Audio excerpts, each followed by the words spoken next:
Yeah, welcome to the Racer X Exhaust Podcast, brought to you by the fine folks at Yoshimura. Got the all-new RS12 exhaust system available for a variety of bikes, Suzuki's. You got the Yamaha YZ250F version, and now the Honda 2021 CRF 450R version, which I believe is probably being tested right now by Chase Sexton.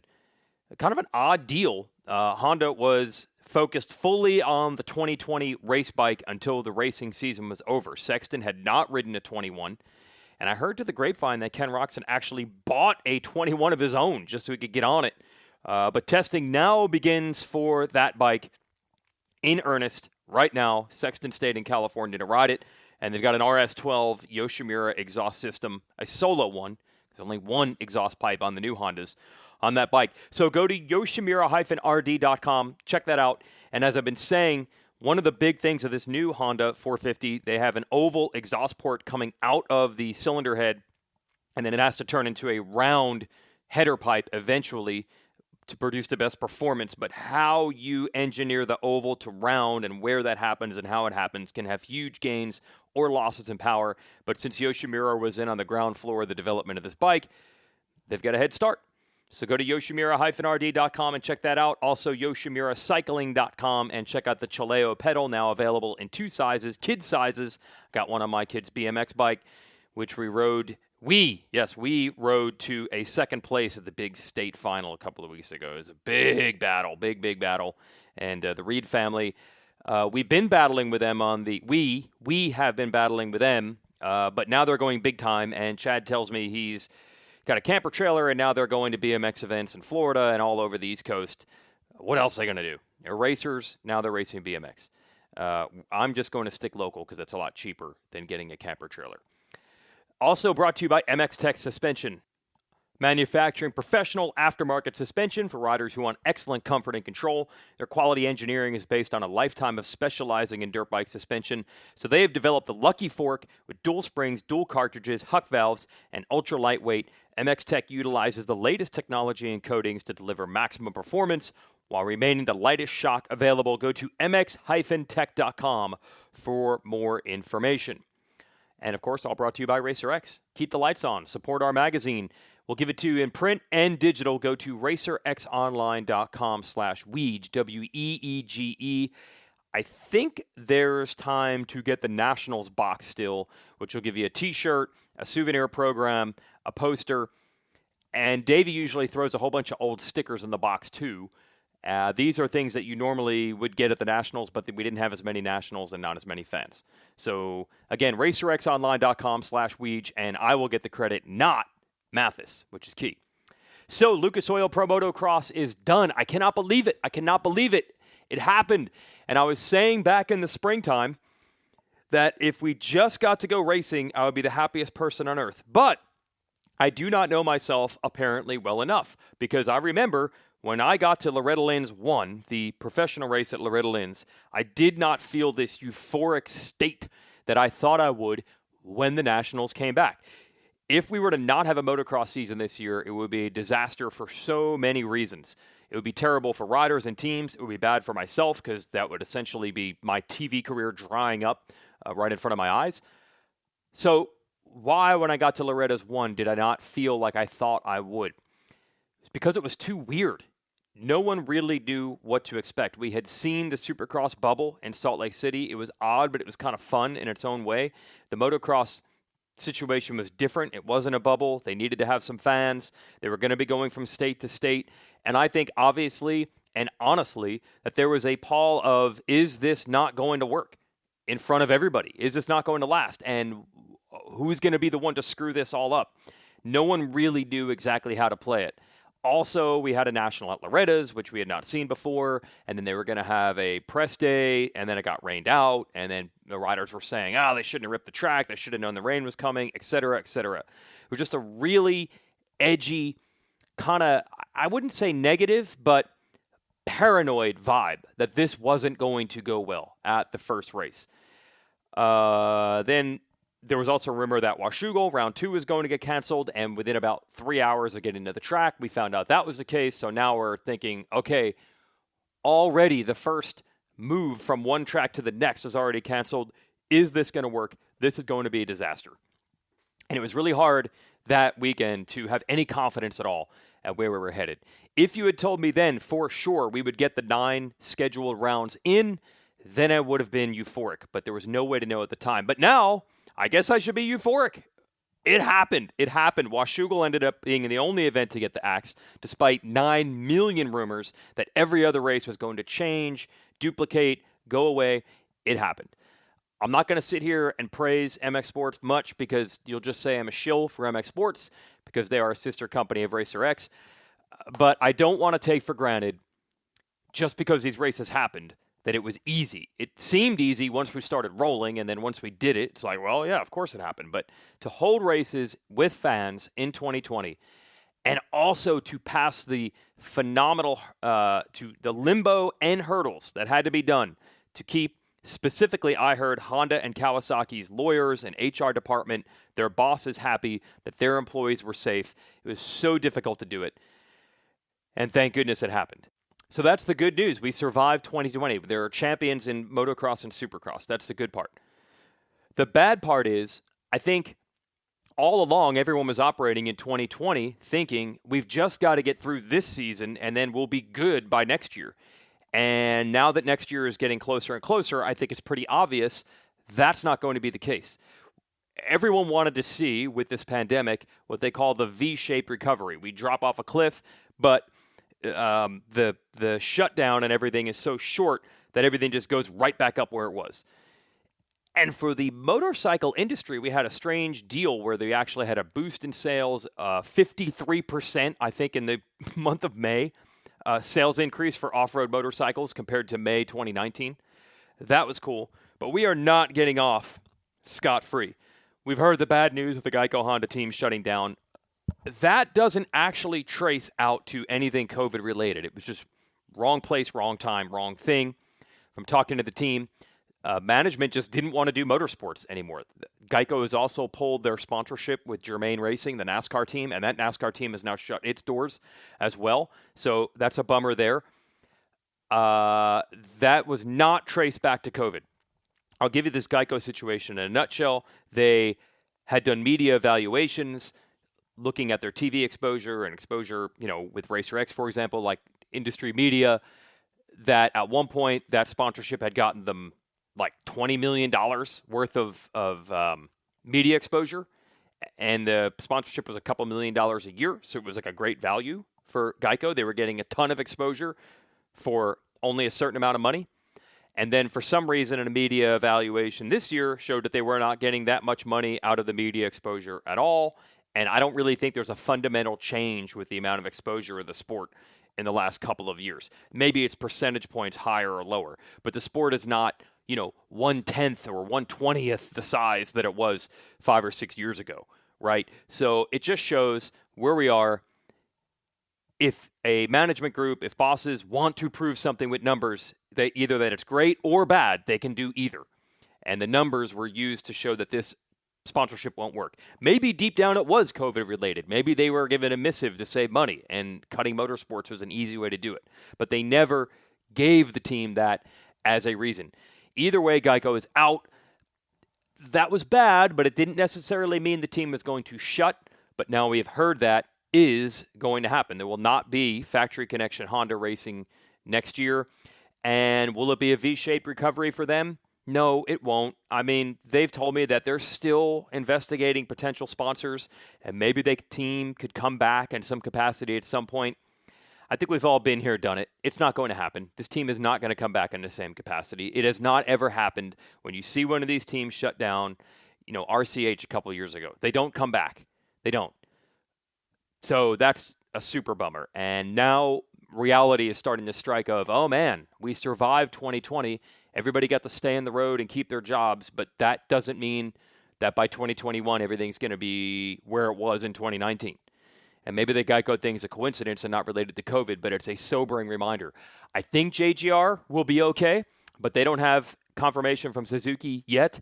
They believe they're close to a title sponsorship, but, until these things get signed, there are no guarantees.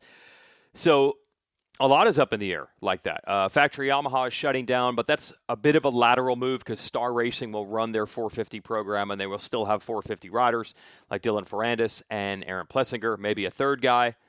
Like, where's Malcolm Stewart going to go? I don't know. He doesn't want to go back to Moto Concepts from everything I've heard. So the Yamaha thing's a bit of a lateral move. There'll still be a truck and riders in the pits, but Supercross, we hear a schedule is coming, probably going to start in mid-January. That's about all I know. And we don't know how many fans will be allowed or if people can go in the pits. So the longer this goes on where it cannot return to normal, and I think it's pretty obvious that we're not going to have Supercross in, say, February of 2021 is not going to look the way it did in February of 2020. The longer that goes, the harder it is. Feld and MX Sports and everyone else involved with these series were able to take it on the chin for 1 year and just basically say, the way we're going to make money is just gone right now, and we'll just try to survive. But how long can you do that? The V-shaped recovery, if it becomes a U-shaped recovery where it stays down at the bottom for a longer time, it's a problem. It's like I said when this first started.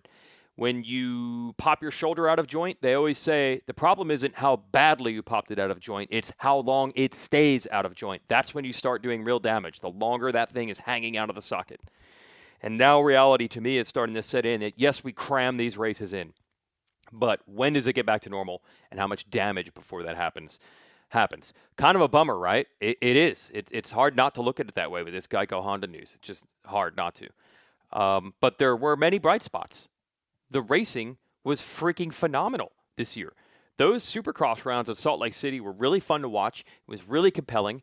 And I feel that the 450 motos in Lucas Oil Pro Motocross this year were as compelling as I've ever seen Premier Class races be. This week's show, I'm going to focus on the rookie, Adam Cianciarulo. Did a variety of media calls on Zoom the last couple of weeks of the championship, so I'm going to take a variety of quotes from those, kind of similar format to what I did with the Ferrandis interview in the last episode of this show. And perspective is really the key for Cianciarulo. He, at one point, was in 15 points of Zach Osborne for this championship. And at that point, a couple of mistakes. He got knocked down by Marvin Musquin and things like that. I think were a big bummer for him. But that's not the point. This is not a championship or bust season for AC. The fact that he ended up winning 2 overalls, getting some moto wins, and being in the hunt for the title is massive. And from a variety of quotes from him here, we will get into the perspective that he has. Let us not forget, Adam Cianciarulo in 2020 is much like running races in 2020. There was definitely a time in, say, April where it almost seemed possible that we weren't going to have any racing at all, Supercross or Motocross, for sure. And do not forget that there was also a time when it looked like it was not going to work out for Adam Cianciarulo, all the injuries. And then when he would come back from injury, he wasn't very good. So just being in the hunt and winning races on a 450, even the best 250 riders sometimes struggle, sometimes are not guaranteed for success in the big class. So for Adam to go to injuries and sucking a lot outdoors 5 years ago to now, this is awesome. Here's some more with Adam Cianciarulo. Enjoy this episode. It's good, to have a good, basically second half of the season. I felt like in Supercross, I felt like I had a lot of the tools to be successful, but just missing some of that consistency and making some bad decisions. But I really feel like I applied the lessons I learned earlier in the year into outdoors. And and getting that first win is huge for me mentally, just kind of getting over that hump. And that was just, I was a different guy after I got my first win at Red Bud, and I think my starts were great this year, which is, it's always nice to have those on your side, makes your life a lot easier. And I feel like, in the beginning of the year, getting adjusted to the new bike and the power, I wasn't as good on my starts as I have been kind of in the past. So excited to have those on the right track. And those are a couple huge milestones for me, winning, getting on the podium, both Supercross and Motocross, and then outdoors, winning a couple races and having some good battles and learning a lot. Definitely a lot of room for improvement for me. I can see that. I can see pretty clearly where I need to get better. So I think I'm excited to kind of attack that in this short little off season we have. But all in all, overall, I think the season was a success for me. But it's hard to fight that pull. When you start winning races, it does start changing the mentality. And we talked to Adam after Thunder Valley, where you remember he could have won the overall, could have won motos, could have made up some more points than Osborne, and it slipped away from him. And he admitted by that point he was starting to leave races not winning and not being happy. Yeah, well, the weekend was good. It was weird after the race. I found myself just because I kind of gave it away. I felt like I know Zach was putting in some good laps there, but I felt comfortable and unfortunately made that mistake and let the overall slip away. But it was weird to be bummed out with the second place, especially with kind of where I came into the season and where my expectations were. I was genuinely bummed out that that I didn't win and at first getting a podium. I remember my first podium at Loretta, the second Loretta's second round. You just remember how stoked you are, right? And then now, kind of, now that I have a taste of victory, it's just like the same as it's always been. On any level throughout my career. Like once you win, that's all you want to do, and that's kind of where I'm at now. But at the same time, I felt like I rode well. Tried my best, felt good, had a really good battle there with Eli, and he was really on one, and I really didn't feel like he was that much better than me, just a couple different lines, and yeah, I think we're right in it. So encouraging. Yeah, see, you can really hear the mental gymnastics that Adam's trying to do with himself to both go to the races expecting to win, wanting to win, having the confidence to win, almost going back to where he was very early in his career where anything but a win was disappointing, but not driving himself too crazy on that. Really a difficult balance right now. I mean, the biggest lesson I learned is that I can win, I think. Yeah, just a massive amount of confidence for me. Like I said earlier, getting my first win and just kind of feeling like you can do it. It's one thing to like know deep down you can do it, and it's another thing to really prove it to yourself. And it's like right there in front of you. You just won a national, and yeah, just everything starts to flow a little bit easier. Yeah, so I think just I have more belief than I had to start the year, to be honest. I mean, that's just the way it goes. And I think too, with the bike setup, I've learned a lot about the bike and what I like on the bike. And obviously my first year with Oscar, my crew chief, and my mechanic, Justin, chemistry is just going to continue to, get better there. And yeah, I think overall just the belief. And that there really is the key part. Remember going into this season, there was so much hype on AC moving up. I am big on the rookie thing. I stress this all the time.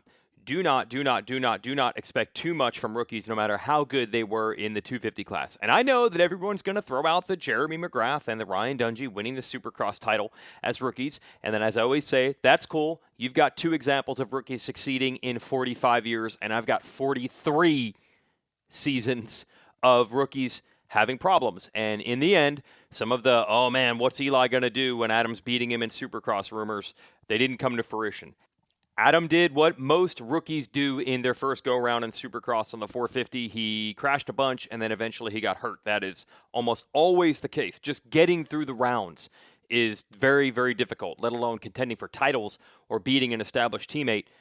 That's really crazy. And by the way, with Ferrandis and Sexton moving into the 450 class, you're going to hear the same hype about them in 21, and I feel like really the goal for both should be just to complete 17 rounds. It is easier said than done. And even Adam, with his talent and the fact that he had found himself in 2019 and won the 250 national title, and everything seemed to be trending back in the right direction for him, he's a student of the game. He knew that moving to the 450 class was not a guarantee of success, and that's why this late surge is a definite boost for him. Kind of half kiddingly, half serious, my goal that I talked about with my trainer, Nick, coming into the season, just to be on the highlight reel a lot. Like I just wanted to be, I wanted to go out there and do my best, and I know that you kind of can't cheat the lessons you have to learn, right? Like there's a bunch of things I wish I could go back and do a little differently, but one thing that I'm stoked on is I've always put my best foot forward and never got discouraged despite any situation I've been.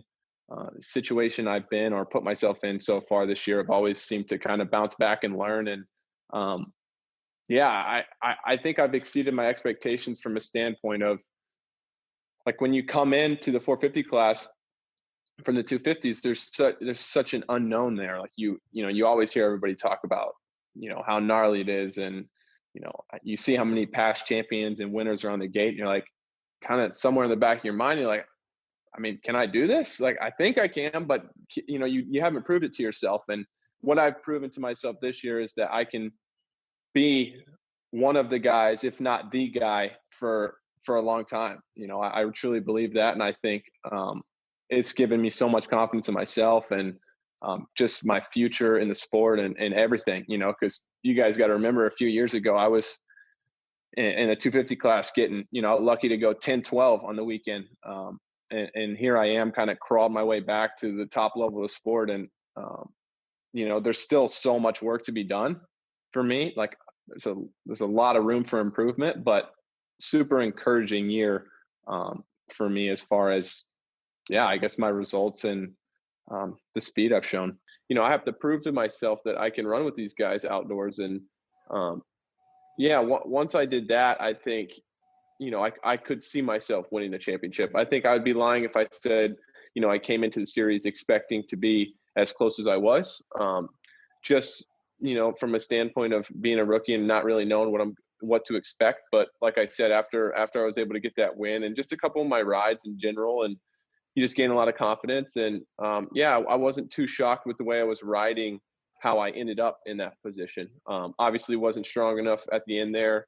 Especially WW Ranch really cost me. I wasn't really riding well there anyway, and that crash with Marvin set us back. But I can't be too bummed on it. I was close, but I gave it my all every time I was out there, and I just wasn't good enough to win it this year.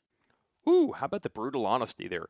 Real quick shout out to our sponsors. Don't forget that new RS12 exhaust system coming for a variety of bikes, especially that new 2021 Honda CRF 450R. You can also get it for the Yamaha 250Fs. Go to yoshimura-rd.com to check that out, and also yoshimuracycling.com for the Chileo pedal, which is a really top-of-the-line flat pedal. I'm hearing that flat pedals are becoming the thing. Especially in mountain biking. And then for one guy out in California, my buddy Big E, even for road bikes, the Chileo pedal, I got a set for myself, and I finally got my mountain bike back thanks to my buddy Travis Beam here at Live It Extreme, the bike shop here in Mooresville, North Carolina. So I get to put the Chileo pedals on my bike. Finally got everything else unbolted and unfrozen. Also a shout out to MX Tech Suspension, professional aftermarket suspension for riders who want excellent comfort and control. The lifetime of specializing in dirt bike suspension has led them to develop the Lucky Fork, dual springs, dual cartridges, Huck valves, and ultra lightweight. MX Tech utilizes the latest in technology and coatings to deliver max performance while remaining lightweight. Go to mx-tech.com for more information. Now, look, we all know that Cianciarulo is a big fan of the sport. He has this great story where no one in his family had anything to do with racing, or as he actually told us more recently, nothing to do with sports.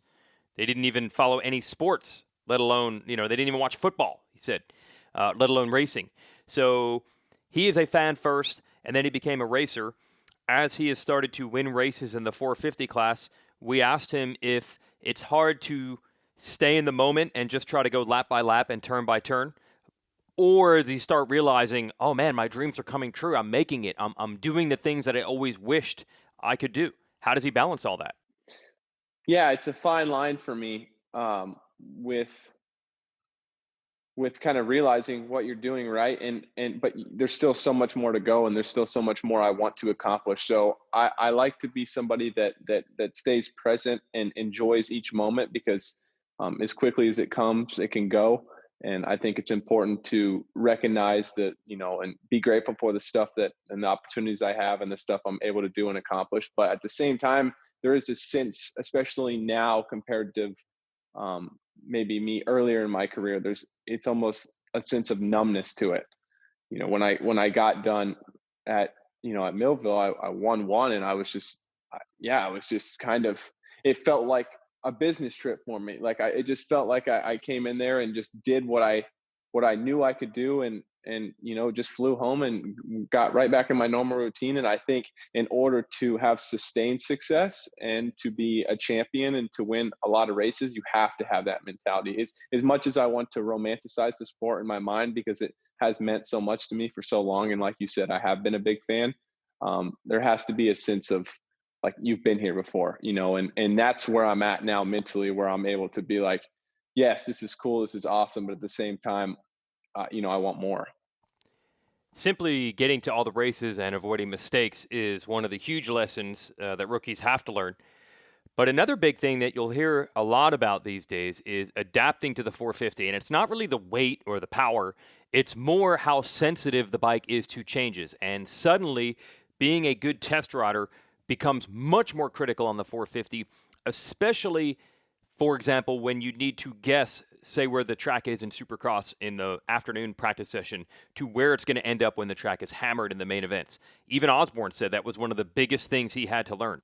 From his rookie season last year, that was a bit of a struggle, to finally getting good results and then that win at the end of the year. So for every rookie into the class, I always try to figure out where they are on the testing thing. A lot of them, hey, Justin Cooper right now says he's terrible at testing and he's got to get better at it.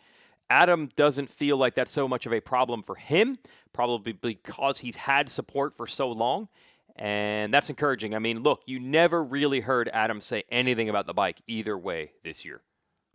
I mean, I feel like I've always been good at testing I've been fortunate to have the opportunity to test since I was, 11 or 12 years old, with Bones and Pro Circuit, and them kind of teach me how things go. And I also realize how easy it is to overdo it in that area. So even in the past with me, I like to work really hard with the team and everybody to get the bike set up pretty close early. And normally we can do that. Obviously there's always exceptions, but normally we can do that. And then it's just kind of making little changes here and there to suit the track or what I'm feeling and stuff like that. But I don't like trying to reinvent the wheel. Every weekend, it's a tough place to be. I think all of us have been there at one point or another, but I try to keep everything as simple as possible and try to rely on the guys around me that are ultimately smarter than me when it comes to that stuff. I just tell them my feelings, and I trust them. Mainly my crew chief Oscar, my mechanic Justin, to dial it in for me. So it's just something I try not to get, I guess, lost in. So the rookie campaign is now done. What's next for Adam? He then revealed what his schedule is going to be here over the next couple of weeks. Has an old injury to take care of first. Yeah, this week in California still. Actually, if you guys remember back Oakland time, I've been complaining about my wrist, and yeah, I don't know. There's something I'm gonna have to get my wrist scoped, just cleaned up a little bit. So basically, just a couple weeks off.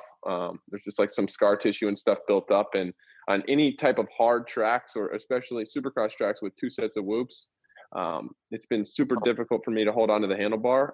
This weekend was absolutely horrendous because it was so hard and choppy. It was pretty brutal. So I'm gonna get that cleaned up, and then after that, just probably play a little golf. That'd be nice. Maybe we can get the handicap below double digits. That'd be sweet. Maybe shoot another 79. Be my second one. That'd be tight. But other than that, yeah, like Eli said, it's 2.5 weeks now, and we're gonna be testing out here in California. So married to the game. All right, that's good stuff there.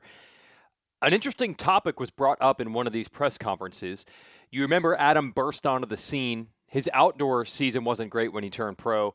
I think he was dealing with salmonella poisoning or some other weirdo problems, but he did win the first Supercross he ever entered, and we have not seen anyone do that in a long time. He was actually asked if something about the sport has changed. Here's his opinion, and then I'm going to expound on that. I mean, I can only speak from my perspective, but from my perspective, yeah, around the time maybe I was 13, 14, 15, it's everybody wants to be like Stu or RC and go in there at 16 and start cleaning up, and that seemed like kind of the benchmark. And now it's definitely a little bit different. I mean, my first outdoor season, man, I got my butt kicked. All year long. I think I got a podium in a moto and a few things, but yeah, I was a little guy too, but, and then I was able to do well in Supercross right away, obviously, but there's a lot of learning curves there. And I think everybody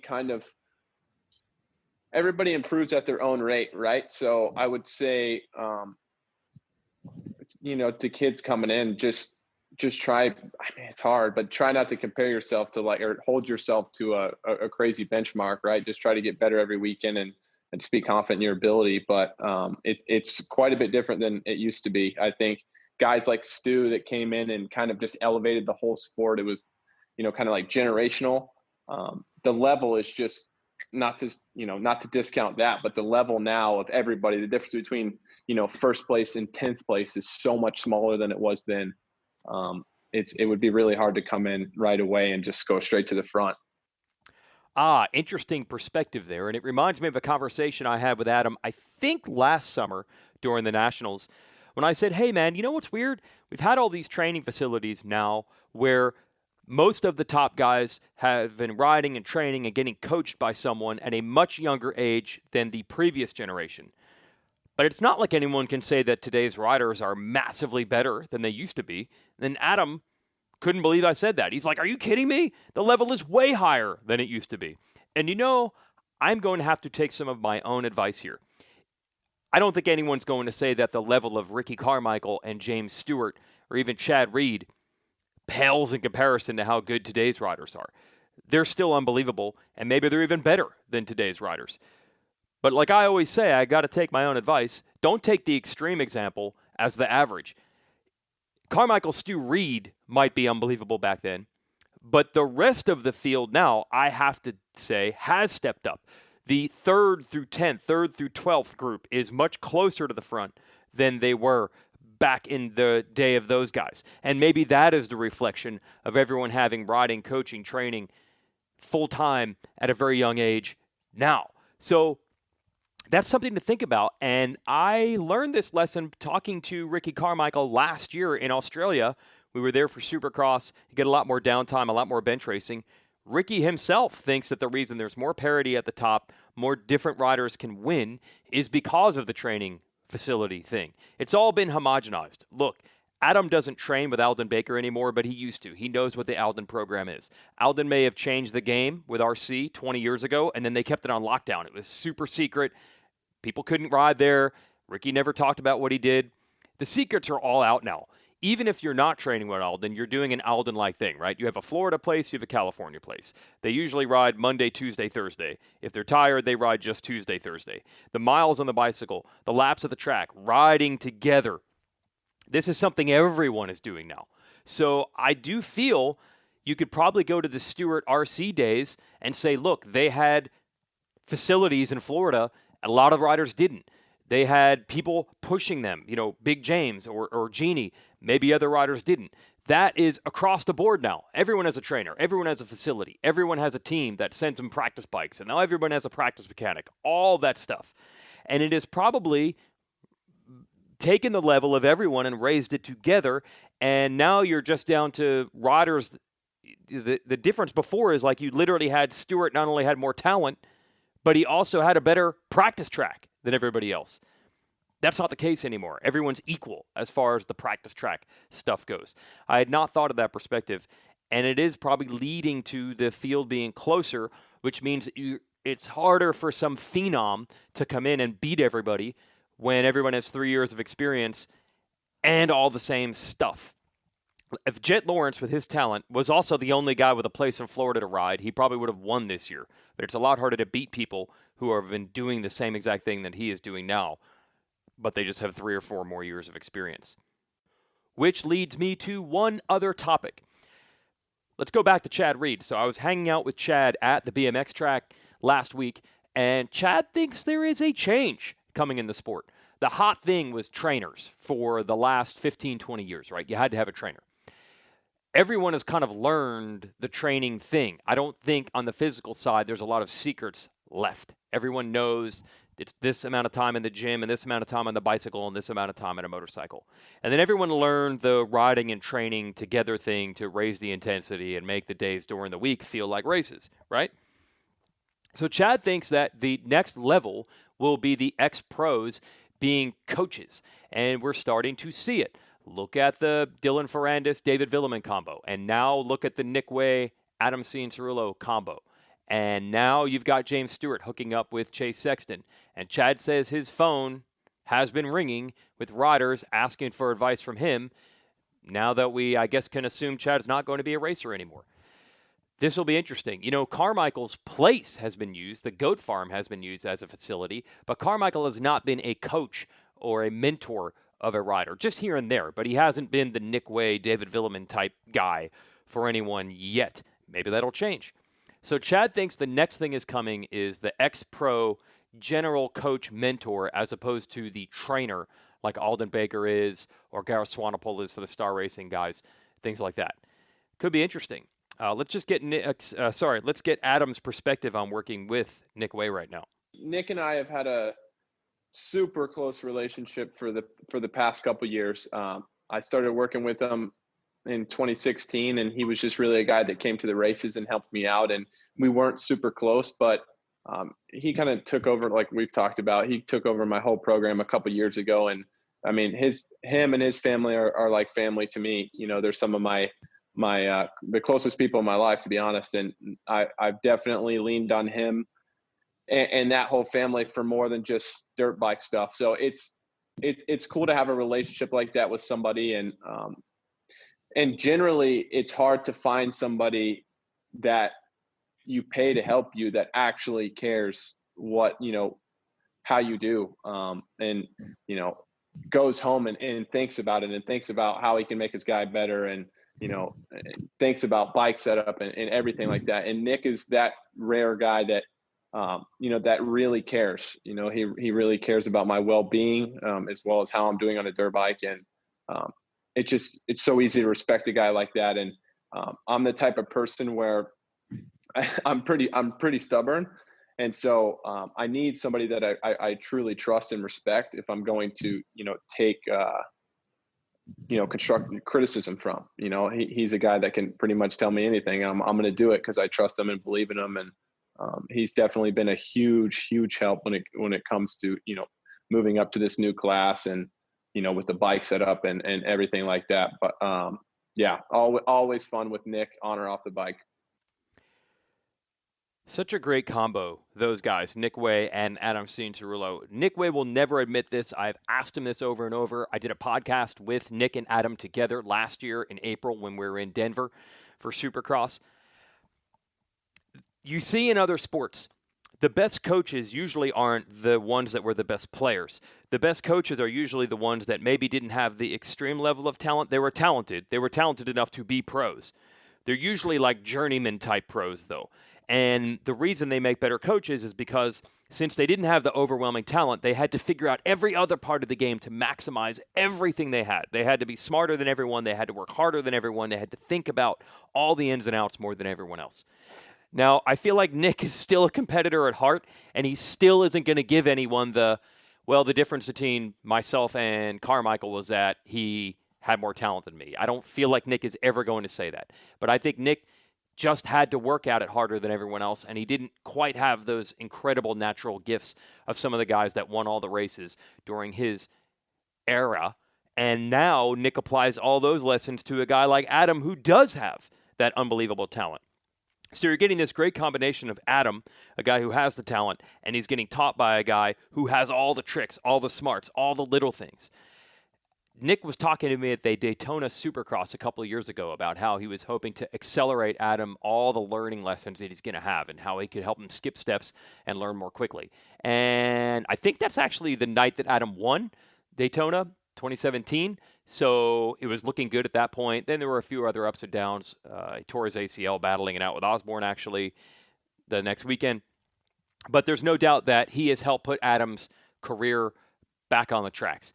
And the other cool thing is Nick Wey is like the coolest dude ever, and Adam might be the coolest dude out of all the current racers. So they're a really fun combo, and I really should put it on my bucket list and just hang out with those guys one time, like go to dinner with them one time or something like that, because you got to imagine they'd be a really fun group to hang out with, even away from the racetrack. I mean, do you have any more likable two people than Nick Wey and Adam Cianciarulo? So it will be interesting to see if Chad Reed's prediction comes to fruition, that we'll see riders start to use ex-racers as opposed to trainers. And that'll become the new hot trend in the sport. It doesn't take much. It doesn't take much. If the Sexton Stewart thing, the Adam Way thing, and the Villemin Ferrandis thing starts to work in the big class and they start winning a lot, these people are monkey see, monkey do. They will immediately go in that direction. So that's something to watch on the horizon. And then, oh my gosh, what if Chad Reed did decide to make a deal with someone? What would it be like? Chad Reed working with someone. The comedy would be hilarious. Much like Villemin, a very unfiltered, tough love type of coaching you would get from Chad Reed. That would be just amazing to hear.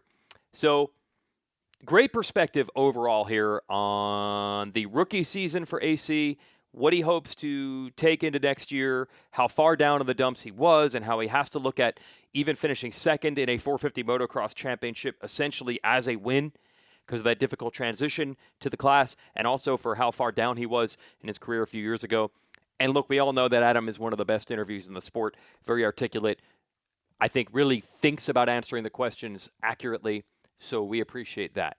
And the best part for him is he did all these press conferences the last couple of weeks, and now we can just leave him alone and give him his 2.5 weeks or whatever he gets to just not think about racing, because that's all these guys are going to get.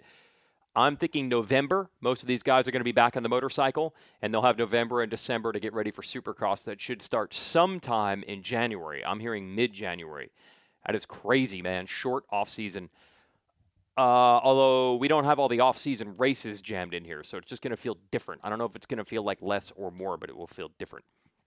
Big thanks, of course, to our title sponsor here, Yoshimura. Check out the RS12 exhaust system at yoshimura-rd.com and the Chaleo pedal and some cool cycling kits at yoshimuracycling.com. And this is all brought to you also by MX Tech Suspension, manufacturing professional aftermarket suspension for riders who want excellent comfort and control.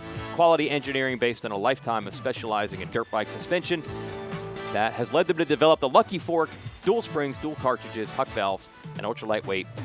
Latest technology and coatings delivering maximum performance while remaining the lightest shock available. mx-tech.com for more info. All right, everybody, that is our show.